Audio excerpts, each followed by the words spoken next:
सभा का एक बड़ा प्रोग्राम हुआ था और देश भर के तमाम ओबीसी समाज के लोग और उसमें कुछ शेड्यूल कास्ट के लोग, दलित कम्युनिटी के लोग भी इकट्ठा हुए थे। उनकी जो बेसिक मांग थी जातिगत जनगणना होनी चाहिए, मंडल कमीशन की जो सिफारिशें थी उनको देश भर में लागू होना चाहिए।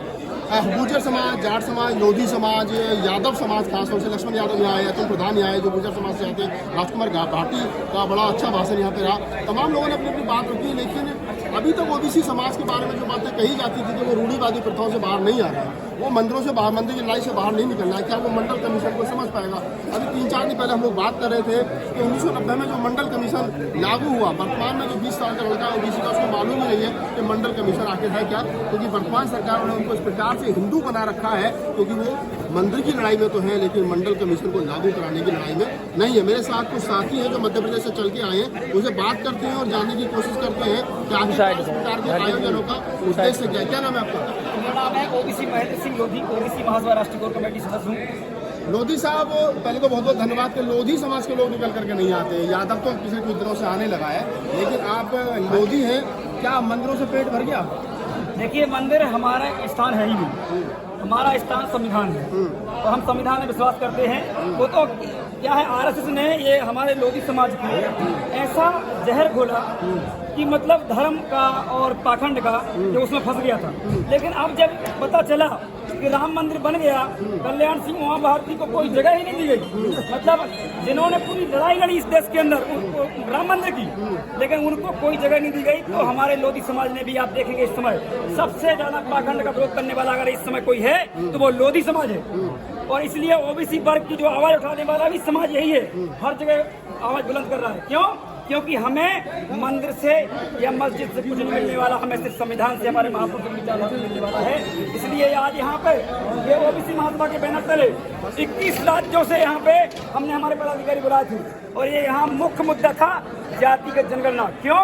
क्योंकि जब जातिगत जनगणना होगी तो हमारे ओबीसी वर्ग के अंदर जो भेदभाव खुद के अंदर हो रहा है कि हम लोधी हैं तो ज्यादा हैं, हम गुर्जर हैं तो ज्यादा हैं, हम यादव हैं तो ज्यादा हैं, हम कुर्मी हैं तो ज्यादा हैं, हम कुशवाहा हैं तो ज्यादा हैं, इस प्रकार से वो हम एक दूसरे को लड़ाते रहते हैं। अगर हमारी गिनती हो जाएगी कि साहू इतने हैं, कुशवाहा इतने हैं, लोधी इतने हैं, डांगी इतने हैं, इस प्रकार से 3740 जातियों की सारी गिनती निकल के आएगी और उनको संख्या के अनुपात में हिस्सेदारी देने का काम बाबा साहेब भीमराव अम्बेडकर, जिन्होंने हमारी रजिस्ट्री करके गए हैं ओबीसी समाज की, कि 340 अनुच्छेद में जब भारत की प्रथम सरकार बने तो उसकी गिनती होना चाहिए और उसको संख्या के अनुपात में हिस्सेदारी मिलना चाहिए, लेकिन नहीं मिली। इसलिए हम आज यहाँ पर एक भव्य कार्यक्रम। आप भारत में जातिवाद को बढ़ावा दे रहे हो, जातियों की गिनती होगी तो जातिवाद बढ़ेगा और जातिवाद जो है हिंदुत्व के लिए खतरा है। आप हिंदुत्व के बीच में रोड़ा अटका रहे हो जातिगत जनगणना की मांग करके। देखिए, जातिवाद हम नहीं कर रहे, जातिवाद मीडिया में देखिए, आप सारे सवर्ण मीडिया में 95% उन्हीं के चैनल हैं। जब आप पढ़ोगे नहीं, लिखोगे नहीं, आप खेतों से बाहर नहीं निकलोगे तो मीडिया में कौन रख लेगा? अरे हम पढ़ लिख नहीं रहे हैं, कैसे भले हमारी जमीन बिक रही है, लेकिन बाबा साहब भीमराव अम्बेडकर ने जो कहा था कि आपको पढ़ लिख के शिक्षित बन के और संगठित होकर लड़ाई लड़नी है, वो हम लड़ाई लड़ रहे हैं। आप मंदिर की बात कर रहे हैं, हमें चाहिए ही नहीं। जिनको उससे फायदा होता है वो उस मंदिर में बैठे। आप नकली लोधी हो, नकली। आप डॉक्टर अम्बेडकर की बात करो। अरे लोधी तो बाबा साहब को मानते थे। रात के अंधेरे में डॉक्टर अम्बेडकर की मूर्ति लोधी तोड़ गया। हमारे ऊपर caste, criminal caste of India लगाया गया गुर्जर लोधियों पे। ये अंग्रेजों से लड़े, इस देश के अंदर जिन घुसपैठी आए हैं उनसे लड़े हैं। हम लोग इस देश के नकली नहीं है, असली हम लोग मूल मालिक हैं इस देश के। अब बात मैं कहना चाहूंगा आप लोगों से, जो बार बार आ रही धर्म की बात, धर्म से हम ओबीसी वर्ग को कोई फायदा नहीं होने वाला। आप हिंदू नहीं है क्या?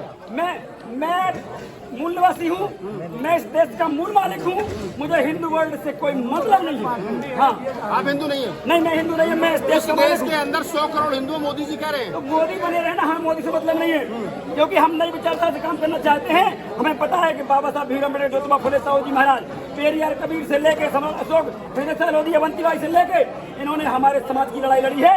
उन्होंने कभी इस देश के अंदर, बता दो, चाहे वो गुर्जर के महापुरुष हो, चाहे जाटों के हो, चाहे लोधियों के, कभी उन्होंने बोला हो कि मैं हिंदू हूँ इसलिए लड़ रहा हूँ?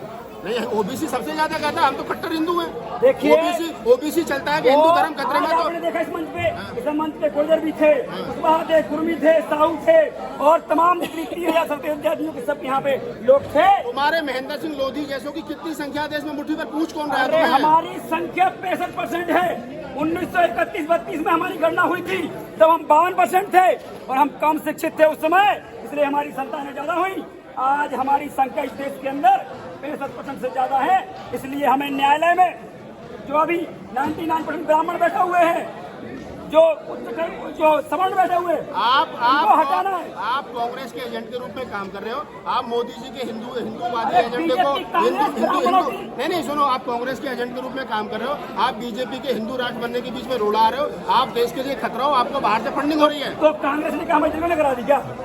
नेहरू जी से लेके जितने भी उनके नेता रहे उन्हें किसी ने भी जनगणना नहीं कराई। बीजेपी कांग्रेस आरएसएस के द्वारा चलते हैं, सिस्टम आरएसएस चलता है, ब्राह्मण चलाते हैं, ठाकुर चलाते हैं। इस देश के अंदर अगर वाकई हमारे लिए कोई लड़ा है तो काशीराम जी लड़े हैं, शरद जी लड़े हैं, लालू प्रसाद यादव लड़े हैं, मुलायम सिंह यादव लड़े हैं, पासवान जी लड़े हैं, मायावती लड़ी है। मैं इसलिए कह रहा हूँ क्यों? क्योंकि इस देश में अगर विचारधारा पुनः स्थापित करना है, हमें उन लोगों को पुनः स्थापित करना पड़ेगा। आज शरद जी की यहाँ पे श्रद्धांजलि रखी गई थी। क्यों? क्योंकि मंडल की लड़ाई, जब कमंडल की लड़ाई लड़ी जा रही थी, उस समय शरद जी गोली खाने के लिए तैयार थे कि यहाँ से यात्रा इनकी नहीं निकलेगी कमंडल वाली। तो हम इसलिए उनको मानते हैं और उनकी यहाँ श्रद्धांजलि रखी गई। हम डरने वाले नहीं हैं, हम अपनी जाति का जनगणना कराएंगे। आप पूछ रहे थे कि ईवीएम को भी हम उखाड़ कर फेंक देंगे।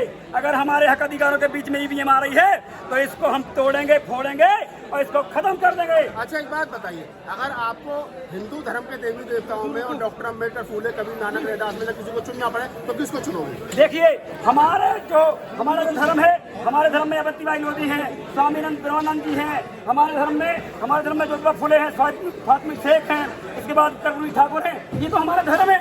हमें तो पता नहीं कौन कौन सा झुंझुना दिखाया जाता है बार बार कि ये हो गया तुम्हारा, ये इसके साथ चले जाओ, उसके साथ चले जाओ, ये बीजेपी, ये कांग्रेस। आप अपने पुरखों की विचारधारा से भटक रहे हो। बिल्कुल। सुनिए, कल्याण सिंह लोधी थे, उमा भारती लोधी थी, दोनों ने मंदिर की लड़ाई लड़ी। अब सुनो, अब तुम मंदिर के खिलाफ जब उनको समझ में आया। अभी तो कल्याण सिंह जी के लड़के और उनके पोते जो मिनिस्टर और सांसद हैं वो उसी पार्टी में ठंडा उठाने वाले हैं। वो अपने बाप को बाप नहीं कहते। उन्होंने खुद कहा था कि थप्पड़ मार के आप अपना आरक्षण लीजिए। जब उनको समझ में आया था, कल्याण सिंह जी ने कहा था अगर वो दरी चढ़ा झंडा उठा रहे हैं तो अपने बाप को बाप मानने वाला काम नहीं कर रहे, इसलिए ऐसा कर रहे हैं। मैं कहता हूँ कल्याण सिंह जी ने कहा था कि थप्पड़ मार के आपका अपना आरक्षण संख्या के अनुपात में लेना चाहिए, जब उनको समझ में आई बात। चलिए, तो ये महेंद्र सिंह लोधी थे, मध्य प्रदेश से चल करके आए हैं और एक दो लोधी समाज के लोग हैं। मैं लोधी समाज के लोगों को यहाँ इसलिए इंट्रोड्यूस कर रहा हूँ और मैंने बुरा उग्र होकर के इनसे सवाल भी किए कि ताकि अंदर कुछ और तो नहीं है, सच्चाई सामने आए। तो उन्होंने बहुत सारी बातें बताई। क्या नाम है आपका? मेरा नाम लोधी कृष्णा राष्ट्रवादी। लोधी कृष्णा राष्ट्रवादी, ये गलत है, राष्ट्रवादी भी है, लोधी भी और कृष्णा भी है। कौन से वाले कृष्णा है? असल में राष्ट्रवादी हम ही लोग हैं, यहाँ का मूल निवासी एसटी ओबीसी